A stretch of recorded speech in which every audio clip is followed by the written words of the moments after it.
As sports history fans, we often reminisce about the legends. Willis Reed limping on to the NBA Finals court, Curt Schilling's bloody sock, Kerry Strug's courageous dismount, and so many more. These moments often define sports history.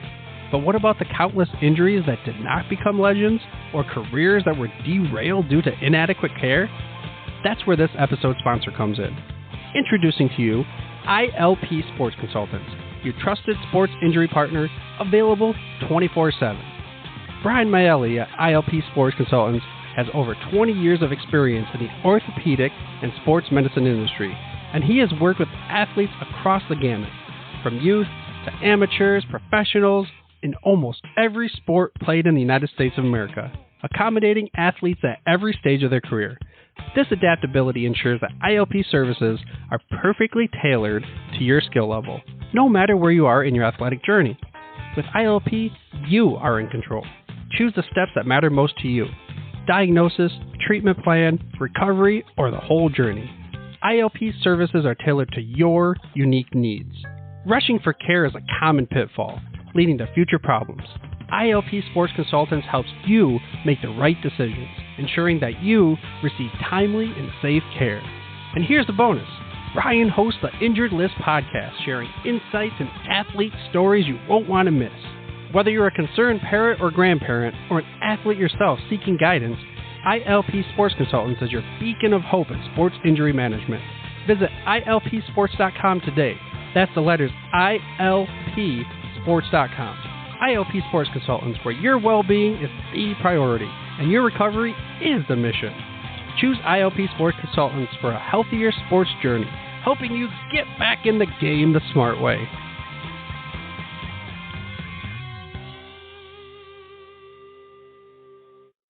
Blog Talk Radio.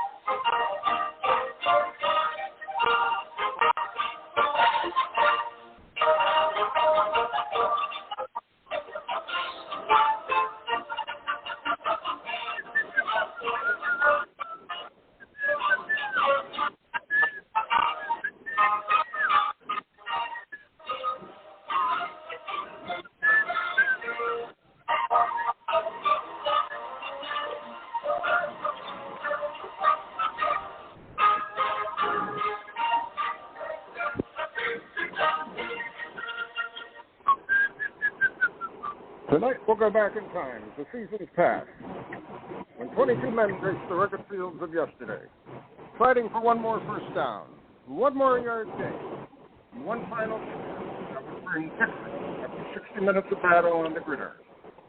Tonight we'll explore the world of Gridiron Greats. Welcome to Gridiron Greats, football history and its memorabilia on the Gridiron Greats Publishing and Broadcasting Network. We're live from the Southport, North Carolina home of Gridiron Greats Magazine. I'm Bob Swick, publisher and editor of Gridiron Greats Magazine, and I'll be your host for the show. Gridiron Greats is the only publication in America that focuses upon the history and memorabilia of the North American football game since its inception in 1869. We cover 150-plus years of football history and memorabilia. You'll find us on the web at Gridiron Greats Magazine. It's at this time I'd like to introduce my co-host. He's a senior contributing writer to Gridiron Greats Magazine of football, memorabilia historian, specializing in pre-World War II items, in particular Rick Grange, and also Seattle Seahawk items, in particular Steve Largent. He hails from Portland, Oregon. Mr. Joe Squires. So good to be back, Captain. Very good to be back. Did you have a good vacation? Love it. I did, yeah. And I listened to the podcast. Thank you, Jeff Payne, for stepping in. Amazing job on the show. It's funny. I don't usually listen to the shows that we do, but I got back and listened to your guys' show. It was great. just a great dynamic.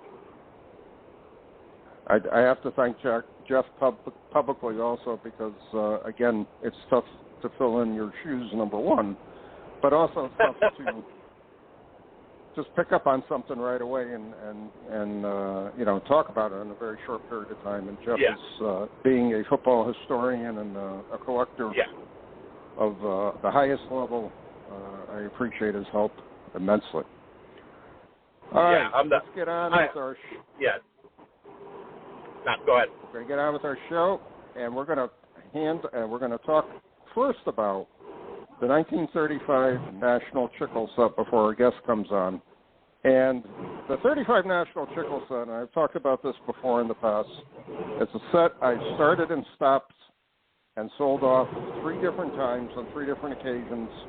Last time selling it off was in 2016. And I started that set way back in the 80s. I sold it in the early 90s, time number 1.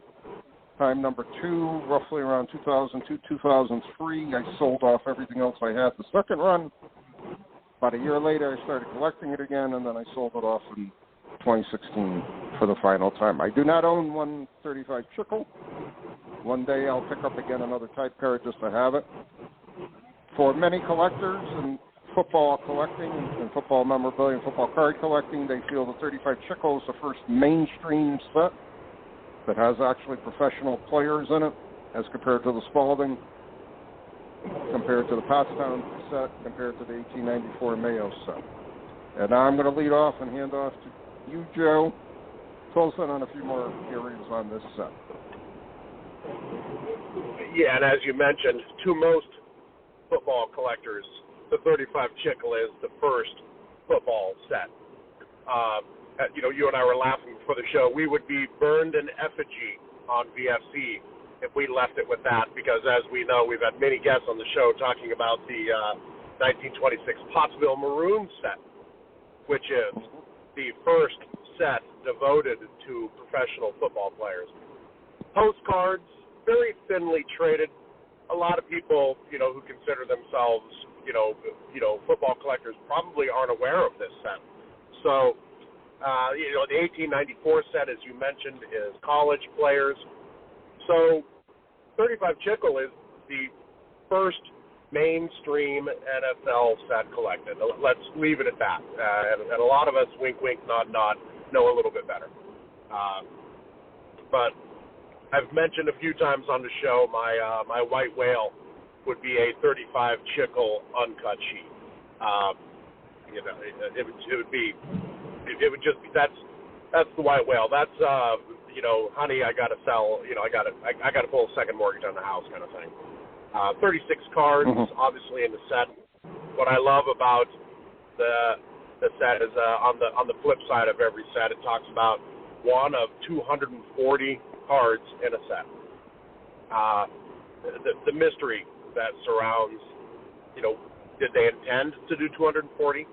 Were those chase? Was that a chase so that people kept buying more packs, hoping for the next series that came out? Were they issued in series? Were they on, 2 18-card sheets? Were 1 through 18 double print and the 19 through 36 single print? So many mysteries. And coming across an uncut sheet would solve a lot of that. If it's on a, if it's a 9x4 sheet, then, with 36 cards, we know there are no double prints. And the only thing I have to correlate it to is the 1933 Sports King, which was printed in one sheet. Different companies, but I mentioned on a previous show the Chickle Skybird set. There was an uncut sheet for sale about 2 years ago, and how they laid the sheet out was all single print. The Skybird has a few more cards in the set. I think it's 30. I think it's 40. But I don't know.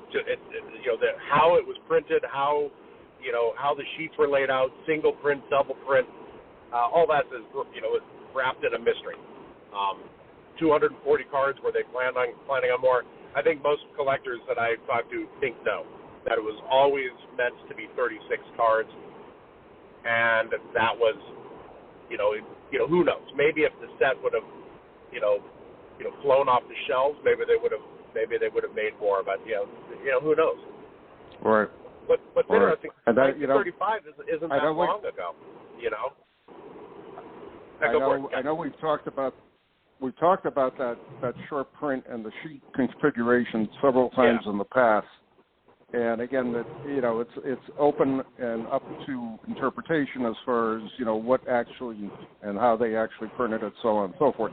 I did mention in one time we had talked about it. My theory always was I really thought they were going to come out with more cards, and then for whatever reason, the Depression, World War II coming on, so on and so forth, they just stopped printing the cards, and that was it. They ended it, So we really don't know, and until you discover the uncut sheet and you see the layout, then that will make a lot more sense one way or the other to the reason why those are short printed. Now, I'm going to point out too, and something I've talked about this in the past too. When I started collecting that set back in the 1980s, I never saw any cards number 24 to 36 ever at a show anywhere I went. And the handful of cards I saw all the time, for whatever reason, was the Ken Strong card, and believe it or not, card number 14. So those two cards seem to be very prevalent when I was looking for them, and I picked them up. And the first chickle I ever bought back in probably 1983, 84 was the Kenny Strong card. And over the years, that was the most, and to me, the most simplest card to pick up in the set as compared to all the other sets. And I didn't see the high numbers until the late 90s. In actuality, I mean, at a show, I never saw a high number until the late 90s. So I saw them, and I obviously saw them in SCD and mail order, catalog, so on and so forth. But actually seeing them up close physically was in the late 90s. So it was always interesting to me. And again, the third time I collected the set was the time I had the most high numbers at that time, which drove the value of when I sold. And you knew the set was numbered to 36. You just only saw 1 through 24. Right. Right. Okay. I mean, Interesting. If I had it with me, I wish I could pull it out. It was my old Beckett number 5 big guide, which was the basketball, hockey, football guide, and see how marked up my 35 checklist was there. With little notes and connotations that I made and prices that I saw, so on and so forth. And it was never a high priority for me because I was always working on the main run 48 up, you know what I mean? But I said once I finished the run, and I never did, was I was going to finish the 35 chickle and then go into the 1894 Mayos and fill those up too. Finish those off. And zero doubt about it. 1 through 24, you get a lot more common than 25 to 36. Right. I mean, a lot more. I mean, the Bull Tosi is the rarest card. I think there's the Nagurski card number 34 is rare. There are 6 PSA 8s, 1 PSA 8.5 that sold about 2 years ago, and then a 1 PSA 9, obviously, that's owned by TP Properties.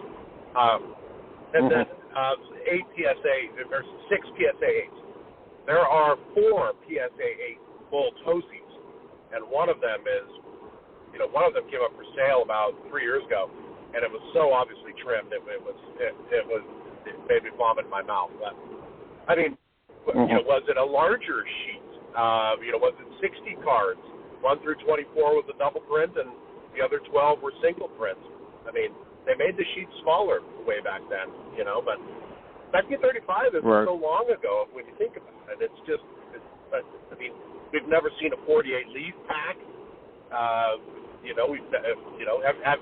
never heard of a 1935 chickle wax pack either.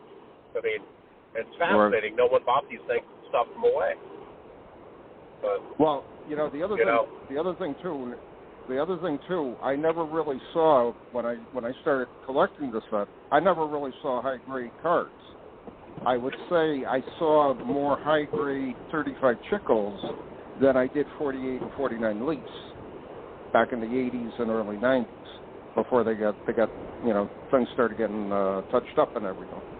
But I did see a fair share of X 35 Chickles. And the first time I put the set together, my grade was basically GVG, and that was it, because I was just happy to find it type of thing.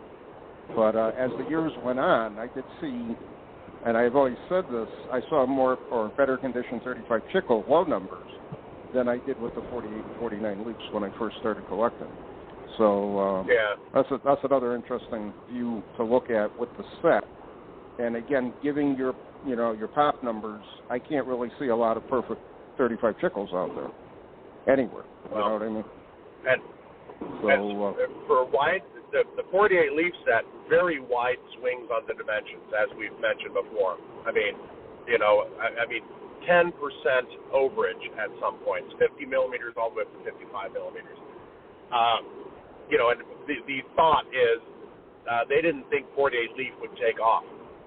So they had printer apprentices working on it, which is where you get the color variations, which is where you get the wild, size swings. So I've talked to a couple, professional, printers, and they're like, they likely had an apprentice working on this because a professional printer wouldn't do this. And one of the ways I built I kind of built what the 48 Leaf uncut sheet would look like was by gross miscut cards, by being able to see adjacent cards, and piece it together. And then by the time I pieced it together, I realized, other people had, kind of built it, Mirman Mike. I've searched for years for 5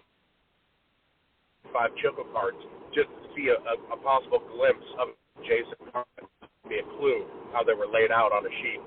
And I've never, ever once seen a grossly miscut 35 Chickle card that gives a clue into what's next door. Still no idea even how a sheet is laid out. And again, we shall see. We'll get it again. We'll throw it out to our audience. If you have a 35 Chickle uncut sheet, you're holding on to it, contact us. We know Joe is interested. And there have been, the different signatures on the back of the Chickles, because there's, two or three, I forget, three. I think Doug Spanning, like 10 years ago, did a Gridiron Great article on the variations of the signatures on the back. Yep. So there's definitely, multiple print runs of it. But if you search your collection and you see miscut Chickles, I'd love an email. And as the captain said, if you know the roundabout, whereabouts of uncut sheet, I'd definitely like to hear from you. But definitely one of the, top football sets, the first, mainstream professional football sets, with a nod to the Mayo and the Pottsville Maroons, postcard set that we all know about. It's a classic vintage set.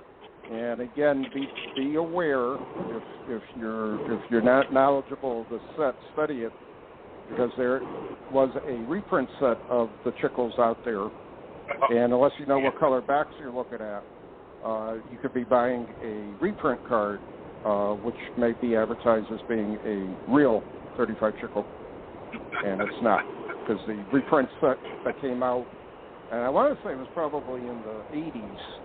Or early 90s, I'm not sure, had a different color backing than the regular 35 Chickles.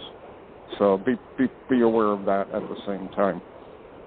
All right, our guest is here, and we got a lot to go over tonight, and I'm going to introduce him now, and we'll get started with our regular segment of our show. Our special guest tonight has been a collector of cards and memorabilia since his mom bought him his first pack of Topps baseball cards back in 1977. His career took him through a few different industries until he started a small advertising agency in 2004. He began working with several different companies in the hobby, including grading companies and auction houses, In 2012, he sold his advertising agency and started Love of the Game Auctions, which he has been running ever since. Love of the Game Auctions have prided themselves on being a trustworthy, high-quality boutique catalog auction, an alternative to the large catalog auctions, focusing on historically important sports cards and memorabilia. His auction house has been a longtime advertiser and supporter of Gridiron Greats magazine, and I'd like to welcome to our show this evening, Mr. Al Christofoli. Al, welcome to the show. So great to talk to you guys. Alphonse, good to have you on the show. How have you been? Good. Thanks for coming on, Al. Very good. I appreciate it. Everybody staying healthy. Thanks for having me. I appreciate you taking time out of your busy schedule. I know you had a business meeting yesterday and were tied up, and you're able to make it today. I appreciate it, and our audience appreciates it too. And I want to lead off by asking you, why did you decide to start Love of the Game Auctions? So, interesting. I owned this advertising agency, and I became very disillusioned with the advertising industry. It's almost like I woke up one morning and I realized that everything I was doing was disposable, right? So, I was designing websites that were obsolete after 3 years, and I was designing, advertisements and direct mail campaigns that you throw in the garbage and forget about. And it just seemed to me that I could be doing something more meaningful with my career. And meanwhile, here I was participating in this great hobby where there's such rich history and there's, connecting people to their memories and to nostalgia and to the history of the country and the history of the sports that we love. It just seemed to be, just so much more meaningful. And so I literally just one day did it without a net. I sold my shares of the ad agency and started Love of the Game, and here I am, and I couldn't be happier. I love that. That's great. Leap and the net will appear. I love that. Good for you, Al. Yeah. Thanks. I remember when you did that. I was privileged enough to have some consignments in your first auction. You were a huge early supporter, and that was, that first auction was, was really make or break. And I was fortunate enough to have some excellent friends that were willing to to consign to a person who had zero bidders. I'll never forget those people who were, such great supporters early on. Yeah, Jason Cassidy, I think you've mentioned him a few times. Sure. But yeah. Jason was a huge help. Yeah, no kidding. I saw you at the National, sat at your table for quite a bit. Always appreciate the nice oasis of being able to, crash at your booth. I know you have an auction coming up that's getting ready to pop. Tell us about a couple of the things in your auction, and I know our audience wants to know if you have any Steve Largent items coming up. I have none in this auction. They're very scarce, Steve Largent. But I have we're in the process of putting the finishing touches on the auction and getting ready to send it to our graphic designer to work her magic, and I'm really happy with this auction. It's been a great year for us, but I think what's interesting about this auction is probably the selection of memorabilia. We're getting back into the collection of Ted Patterson. Ted was a broadcaster, a longtime broadcaster on the baseball side for Baltimore Orioles, but he also did Navy football for 13 years. He did Baltimore Colts and Ravens games, and he was kind of a fixture in the Mid-Atlantic there and accumulated a massive collection of stuff. So we've been going through over the last month or so his collection of programs and scorecards and have found some really cool early football programs and things like that, which I'm really excited about. And then we also have a nice collection of football sets coming up that we started with our last auction from a collector up in Vermont. All original owner stuff. Yeah, it's pretty cool. It's been if you paid attention to our last auction, we had a nice Namath rookie in 7. That came out of his collection. It was all original owner stuff, and essentially what he did was he would work on the set by pulling the cards out of the packs the year they were issued, and then when the cards were no longer available, he would move on to the next sport. He never went back and tried to upgrade or never filled in any of the holes. He would just move on to the next sport, and he continued to do that even in the 90s. When he got tired of opening the packs, he would just go out and buy the boxes. So we've got hundreds of unopened boxes from the 90s and the early 2000s. Yeah, it's a pretty cool collection. It's a lot of fun. Unopened as well, or just the unopened. They're all wax and foil boxes, mostly 90s and 2000s. And the consigner, yeah, I know. He's been he was pretty good with his consignment though of weeding out, you know, what we like to call the junk wax, which is a lot of times the fun stuff to open, but you know, we really just took kind of the good stuff. So you know, there's a nice assortment of that stuff coming. But again, you know, a lot of complete sets and near sets from the 60s and 70s as well, which is fun. Incredible. Yeah. Yeah, it's probably our best football assortment that we've ever had the last 2 auctions.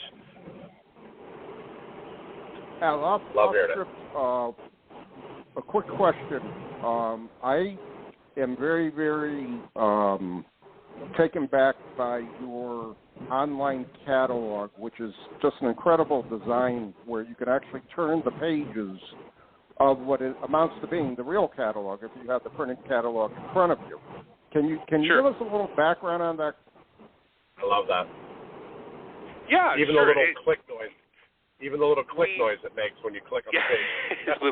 little page turning noise. You know, we understand that there are people.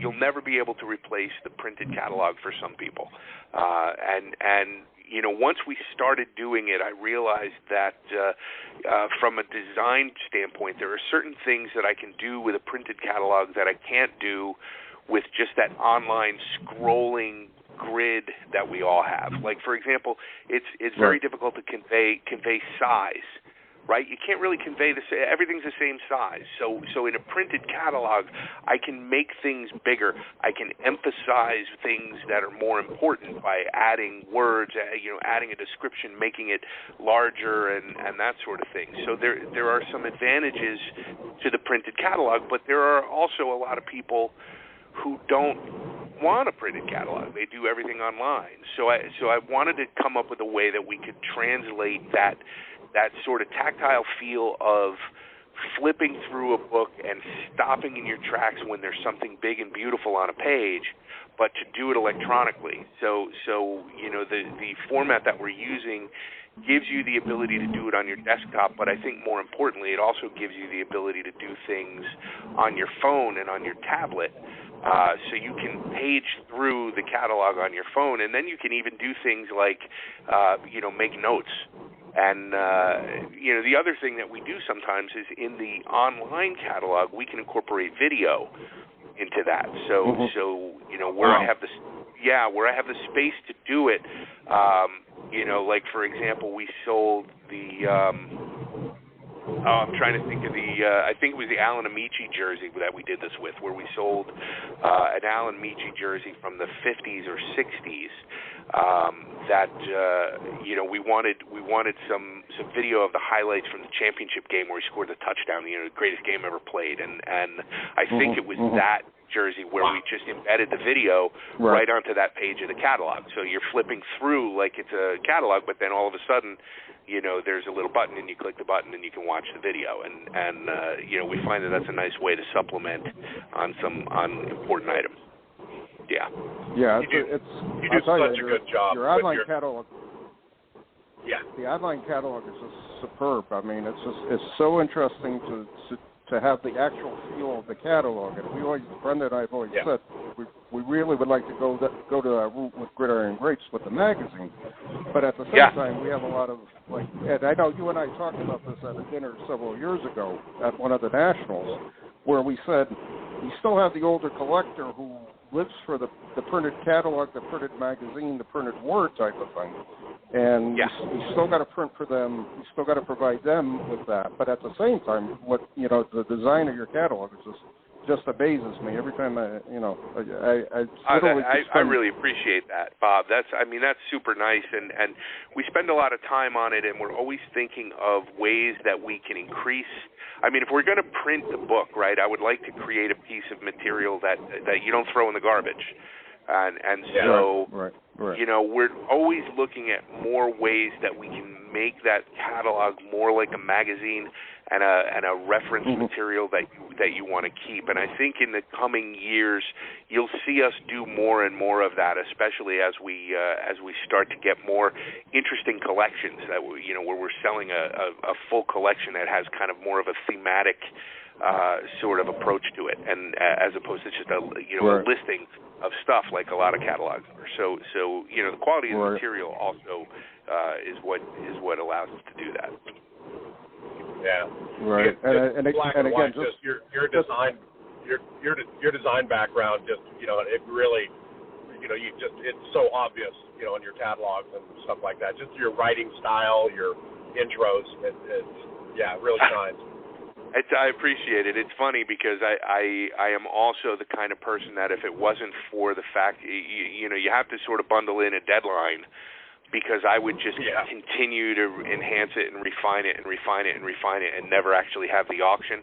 So so it's nice to have, a date that it's got to be done by, so that, and I'm never happy. When, I'm never happy with the catalog. So it's, I have like degrees of, I'm okay with it,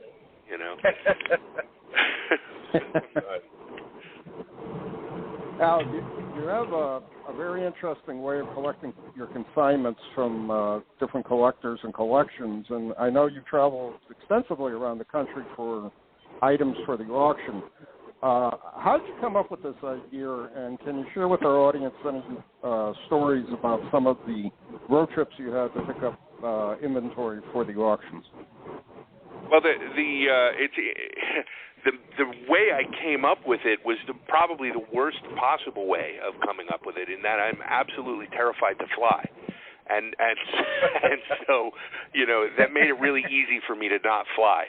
And so what happened was some friends years ago, some of the folks that helped us with consignments in our very first auction. I'm talking about Adam Warshaw, Anthony Nex, and Jason Miller.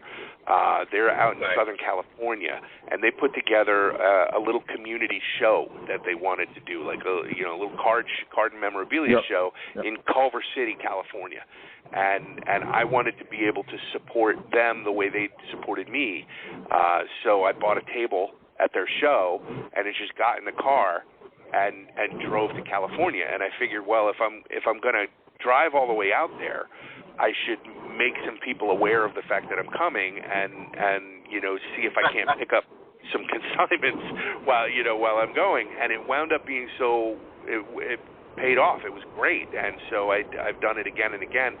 And so I generally hit each of the four corners of the country during the year. COVID has thrown a real monkey wrench into that. I haven't been on the road in 2 years, but I'm looking forward to getting back out there, starting to plan out a Florida trip for January, and then I'll be hitting the Pacific Northwest and the Southwest in 2022 for sure. Nice. Wow. I dig that. I really like that, because I've had you in my kitchen having a cup of coffee, consigning stuff to you. So sure, I got to say, when somebody's coming to your house, when you don't have to ship it, when you don't have to package it, it makes it so much easier to go like, what? Yeah, this is something I've always wanted to consign. I'm just too lazy to pack it. For sure, that's a big thing, and but from my standpoint, there's something about. The hobby is about stuff, but really, the longer you collect, the more you realize that it's really about people. And you know, the human element of this. After a while, you've known collectors for 15, 20 years, and you know, I don't want them to just mail me stuff. I want to go shake their hand, and you know, a lot of times these are people I know their families, and you know, we've been friends for a long time. We've had dinner together. We've had beers at the bar. We've had, you know, we've shared experiences, and I like for it to be, you know, as personal as it can be, because it's, you know, at the end of the day, you know, that's what this is all about, and so, you know, and that's what the hobby means to so many of us. So, you know, I want to always keep that, you know, and it's great because you can, you know, I try and mix in, you know, I sort of meander. I don't usually cannonball across the country to get to a place. I'll you know, sort of slowly, you know, mosey across the country, and if I see something cool, I will stop. And you know, this lends itself to some great experiences that a lot of people aren't fortunate enough to have, and some weird ones. Yeah. I got stuck in a blizzard in the Rocky Mountains one time. I had to sleep in a rest stop and eat, you know, Swedish fish for breakfast and lunch, and you know, I had my truck charged by a bison in Yellowstone Park once, which was a little weird and scary. You know, but there's you know, I always get to come home with a story. Yeah, great. I love following I forget which trip it was, but we went through Moab, and you know, just, you know, your description of it, I'm like, all right, we got to go to Moab one of these days. So, it's my favorite place in the world. You know, and I never would have seen it if I hadn't done one of these trips. I never would have even heard of it. You know, now I try and go there, you know, once a year, and you know, ride. You know, I actually throw my bicycle on the back of the truck when I have my own truck, so that I can do. You know, there's a lot of cycling in Moab, but I'll also, you know, just there's a road that goes right along the Colorado River that you can just go out, you know, 20, 25 miles and just do a really nice, you know, beautiful bike ride. The scenery is fantastic, and it's just so peaceful, and you know, to do that right in the middle of work, what a lucky guy am I, you know, that I can just do that. So, good point. Well, let's change gears here and talk about that a recent blight on the hobby. Well, maybe not so recent. PWCC, and sure, you know, Brent Hudgens. I mean, recently banned from eBay, FBI investigating them, you know, kind of full court press at the National. Now, I've known you a long time. I've consigned things with you. I know you take a lot of pride in being transparent, honest. You're one of those auction houses, you know, that's just, everybody knows they're getting a fair shake. I know it's tough, you know, for stuff, you know, quote unquote stuff to trump integrity like that in some places. You know, you know, talk about that in the hobby and how hard that is.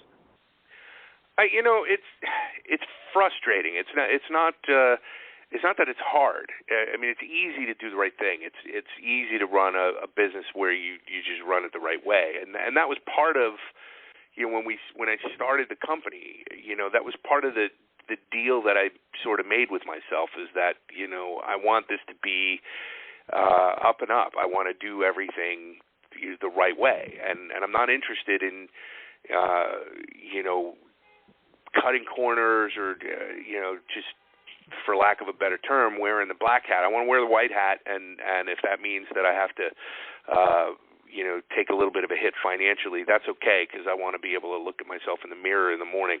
It's easy. It's easy to do that. It's, you know, what's tough and frustrating is watching collectors continue to go back to that well and bid with companies that are less than ethical. And you know, it's like you know, that's the frustrating part of it, because you would think, and again, I'm not naming names, but you know, we've heard a lot of the names, and you know, it's frustrating to see collectors just continue to go back, even though they know you know what's going on, just because the stuff is there, because the stuff wouldn't be there if the bidders weren't there, you know. And there are plenty of people in the hobby who are doing things the right way. There are plenty of, my company's not the only ethical auction house. There, we could sit here and rattle them off. Companies like REA are as solid as they get, and there are plenty more like that. So it's frustrating, but it's certainly not the kind of thing that's going to make me stop doing business. There's plenty. We're doing fine, and what we can offer is an alternative where the auction house is not complicit in some shady dealings. There are none happening here.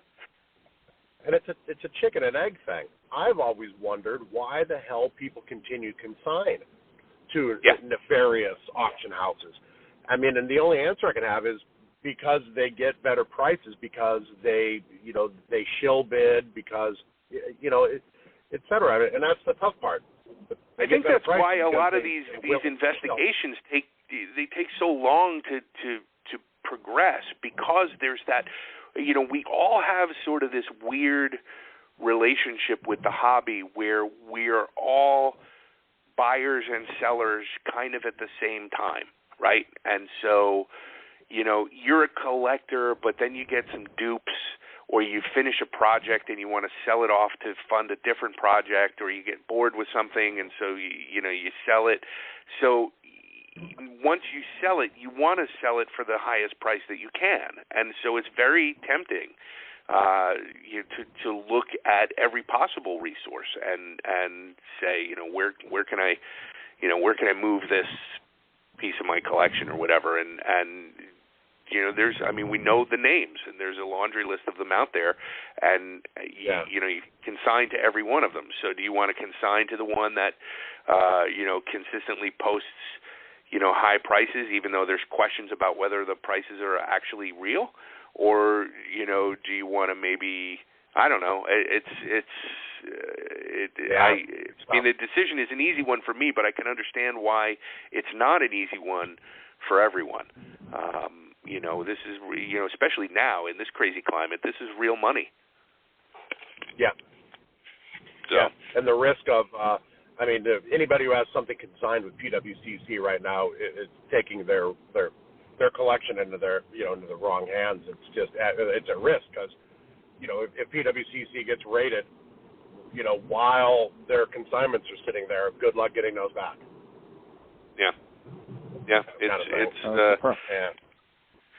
It's a big problem for the hobby, and we've talked about this numerous times. I've written about it numerous times, and it's just, will it ever end? I doubt it seriously. But collectors, again, like you say, Al, and it's a good point. They want the highest amount of money they possibly can get, and they're willing to close their eyes to a lot of this stuff, and it's just not healthy for the hobby.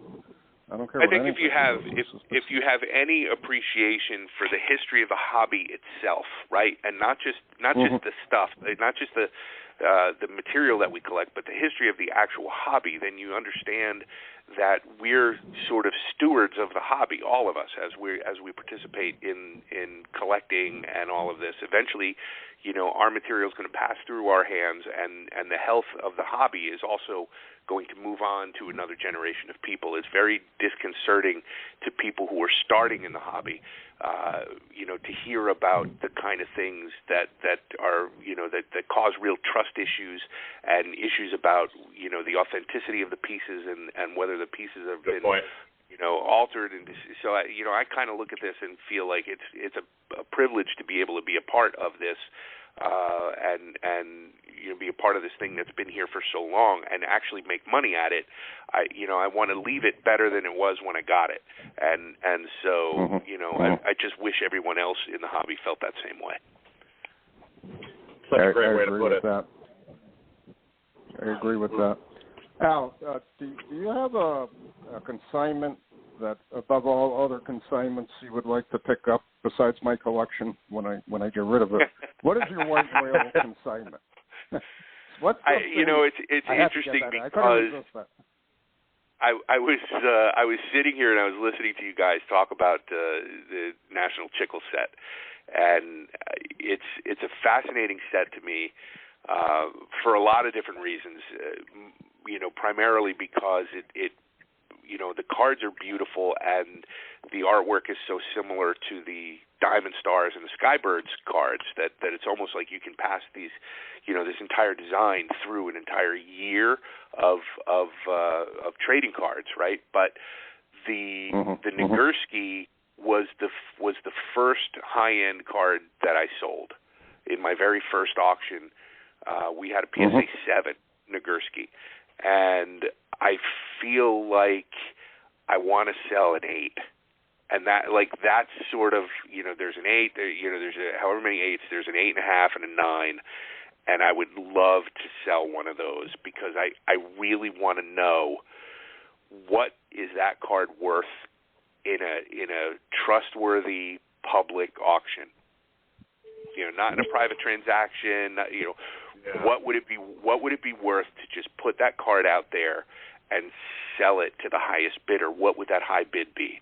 I'm curious, and I'm dying to know, and I would love to be the auction house to the next auction house to sell a card of that caliber. I like it. That'd be cool. They say in sales, they say in sales, tell everybody what you're after specifically. Not like, hey, we'd love your business. It's like, I'm looking for a, PSA 8, 1935 Nickel Nagurski. That's what I'm looking for. I'm looking for 8 or better, and we'll put it right up in the front of the catalog and give it some great attention, and let's roll the dice and see what the hobby thinks that card is worth. I am maddeningly curious. The 8.5 sold a couple years ago. I want to say it went for like 160, something like that. Yeah, plus 174 in Heritage in 2019. And we've had a massive explosion in the hobby, as we all know, and prices. As we're assembling the auction, the next auction, and I try and do estimates to get a feel for what kind of auction this next auction is going to be. And for the last 3 auctions, it's impossible to estimate because the prices have gone through the roof so crazily that I'm looking at different cards that sold the last time they sold for $1,500, and the next time they sell they're going to sell for $20,000. So $174K for a PSA 8.5 Nagurski in August of 19, and what's it worth now? Is it worth 5 times that? Is it worth 10 times? I don't know. That's my holy grail card. Yep. Yep. That 8.5 was so good looking. It was nicer than the 9 in my opinion. It was such a nice looking card. I had a couple of feeler bids on it. I had to go to Stacy and ask if it wasn't in the cards for me to get it. Sometimes it's better to ask forgiveness than permission, Joe. Says the guy who owns an auction house. That's a good one. I like that. I might have to sleep on your couch if I would have done that to Stacy. I know you've mentioned a few times, like nationals, when they hold the national in one place over and over again, you've kind of gotten the consignments you can from a certain area. What are your thoughts on the activity of the last Chicago National and then next year's AC Atlantic City National? So I think it's there's a couple of layers to that question, because I do agree, and I talk about it all the time, that I think I would like to see the National travel more for a couple of reasons. From my standpoint, all I do at shows is get consignments and show what's in my next auction. And so when you keep going back to that same well, it's the same people every other year. It's hard to bring in new consignments. The best show we ever had, the best national we ever had, was Atlantic City, and I don't think it's because it was in Atlantic City. I think it's because it was the first time it was in Atlantic City or in New Jersey in years, and so I would love to see other cities in the Midwest, places like St. Louis and Kansas City, where there's the Negro Leagues Baseball Museum in Kansas City. It would be a fantastic place for the show. But that being said, this last national in Chicago, I think between the incredible explosion in the hobby and the fact that we were all locked in our house for a year, the attendance was unbelievable. It was like nothing I'd ever seen. And I think the best part about it to me was the amount of kids. There were so many kids, and it was just that was really refreshing to see. So that's cool. Yeah, I like it. Yeah. Al, when's the next auction, and when are consignments due for it? So the next auction closes on the Saturday after Thanksgiving, and consignment deadline is already passed for that one. So we would already be looking for consignments for our spring auction, which would be in a March-April time frame, and we've got some time on consignments. We generally close that one up in around February. So, but the next auction, the one to look for, is the one that closes the Saturday after Thanksgiving. It should open somewhere around the 10th of November. So if any of the listeners are not currently registered, you just go to loveofthegameauctions.com. And you can register there, and we'll get you set up so that you get all of our emails and all of that, so you know when the auction goes live. Nice. And I've got a couple consignments in there, so I wish you well. Me too. You mentioned you hired You mentioned you in our emails back and forth. You hired a new inventory manager, and I know that that's a big step up for you. Tell us about his role, and does the guy ever make fun of your mullet? My mullet is beyond. You're not allowed to make fun of my mullet, and so I am trying to surpass you and Levi Bleem of 707 Sports Cards for the best mullet in the hobby, and so I'm working on that. I'm not there yet, but I'm working on it. In terms of our inventory manager, his name is Andrew Aronstein. He's got a long history in the hobby. Longtime collectors remember the name TCMA, which was a company that made baseball cards in the 70s and 80s, and actually is still active in the hobby. And Andrew's father is one of the founders of TCMA. So Andrew's got a long background in the hobby, and what he's going to be doing with us is interfacing directly with consigners, making sure that the consignments that come in, making sure we do a better job of communicating when we receive the consignments, when the stuff is going out for grading, when it comes back, how did it grade, were there any issues, that sort of thing, and then sort of shepherding those consignments through the process so that everything gets smoothly entered into the system and photographed and scanned and everything, just to sort of streamline that process. We're pretty good at it. But I feel like when it comes to organization and communication, there's really not, you can't really ever do too well at that. You should always improve, and so we're really looking for it. Andrew's been with us for about 3 weeks now, and I'm already seeing a big improvement. Well, congrats! Plus, I don't have to do that stuff anymore. You did an amazing job. Yeah, you've always done an amazing job tracking, shipping, packaging. So this is that's exciting to see. Just a step up in that. Congratulations. That means consignments are coming and auctions are rolling. Yeah. It's been a lot of fun. I want to do this forever. I'm having way too much fun to ever do anything else. Now, pop quiz for both of you. What were the 2 years TCMA printed a football card set? Oh my God, that is a heck of a question. Tell me what 81? They are. Was it 1981, one of them, Bob? Yep. 1981. Was it a team set or was it a? No, it was like a great set, football greats. But they had a second set which was much more rare. It was an update set. What year was that from? And if you don't have the answer, we'll come back next show and find out. I should have the Joe answer actually, at my fingertips, except he's in the other room taking pictures.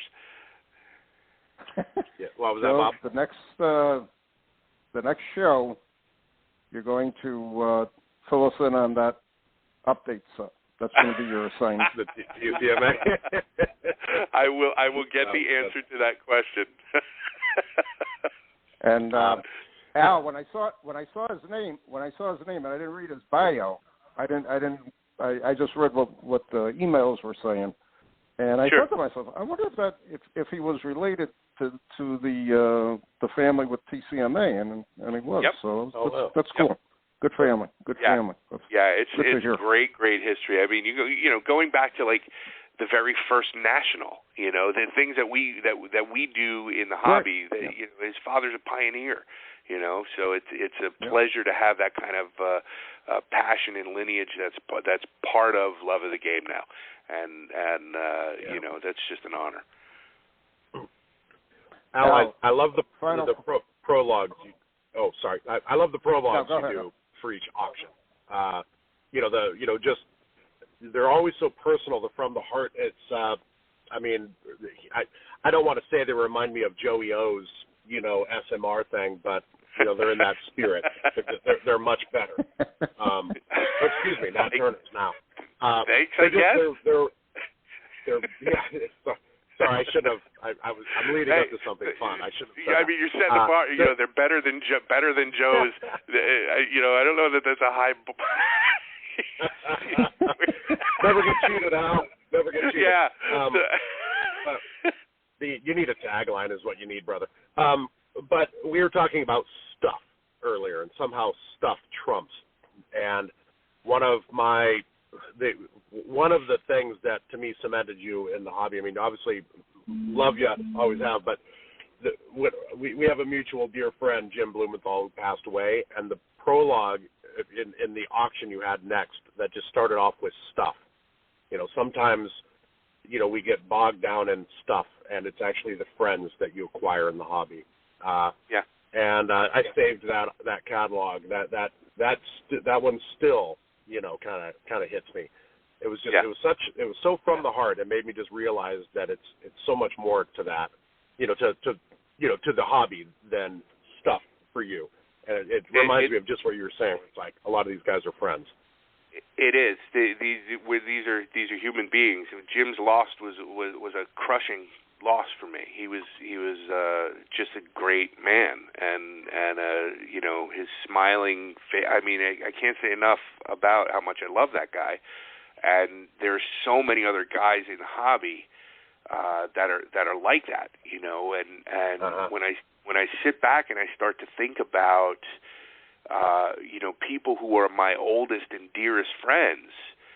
I'm in my early 50s. I've some of these guys are people that I've known for decades now, and so it's really not. I mean, of course, I love the material. I love the material in my own collection. It's a privilege to be able to handle the kind of quality that comes through here, but there's nothing that's ever going to take the place of those, long nights at the bar at the National, just laughing, right, for days, just laughing and goofing around and having fun the one or two times a year that we all get to be together and see each other. That's what the hobby is. It's when I was a kid, it was a solitary thing or a thing that you did with the kids in your neighborhood or whatever. But now these are lifelong friendships, right? So what could I don't want to write in the catalog about this is a great thing that's for sale. That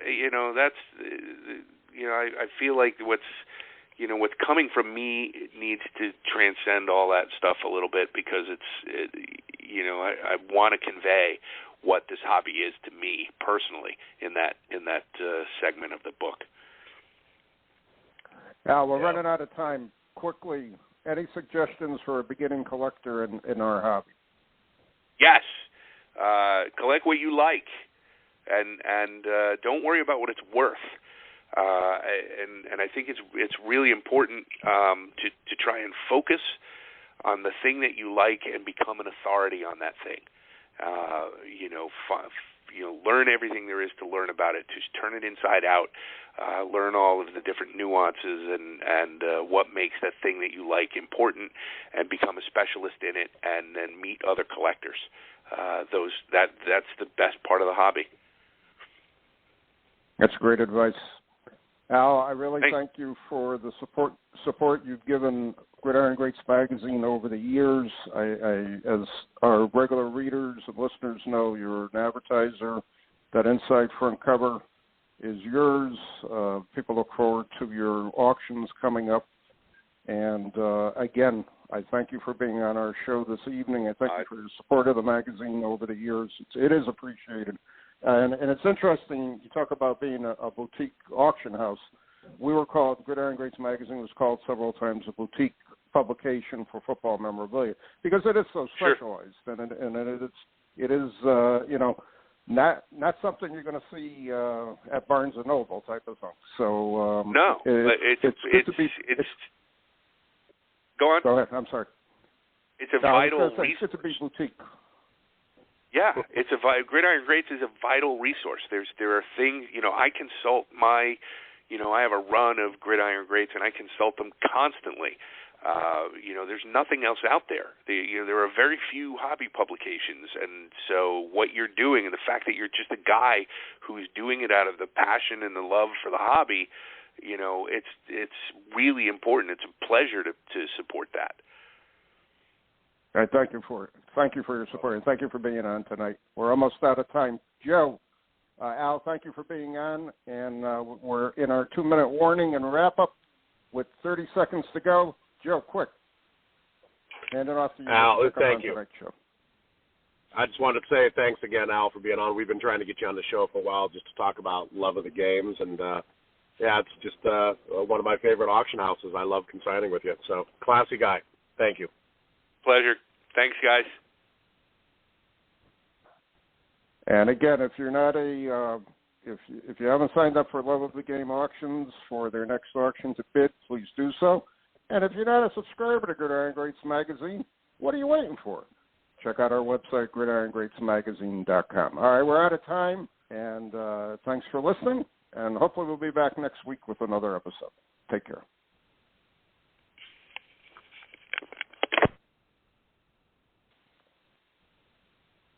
Hey there, sports history fan. This is Arnie Chapman, a.k.a. the Football History Dude, and I wanted to thank you for stopping by to listen to another episode here on the Sports History Network.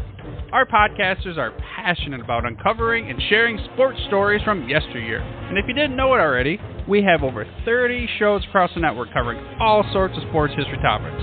In fact, here's a glimpse into one of our awesome podcasts here on the network. Each week, the official Football Learning Academy podcast will take you deep into the history of pro football through interviews with players, coaches, or administrators in the NFL, as well as interviews with Pro Football Hall of Fame selectors, authors, and historians. You'll learn how the game evolved and important moments that shaped the sport into what it is today. And don't miss the Pro Football History Nugget of the Week. Listen to the official Football Learning Academy podcast on the Sports History Network. How about that? I bet you're super hyped to go listen to that new podcast, right? Well, to learn about this show and all the other podcasts on the network, head over to sportshistorynetwork.com/podcast. Again, that's sportshistorynetwork.com/podcast. Head over there today to find your next favorite sports history podcast.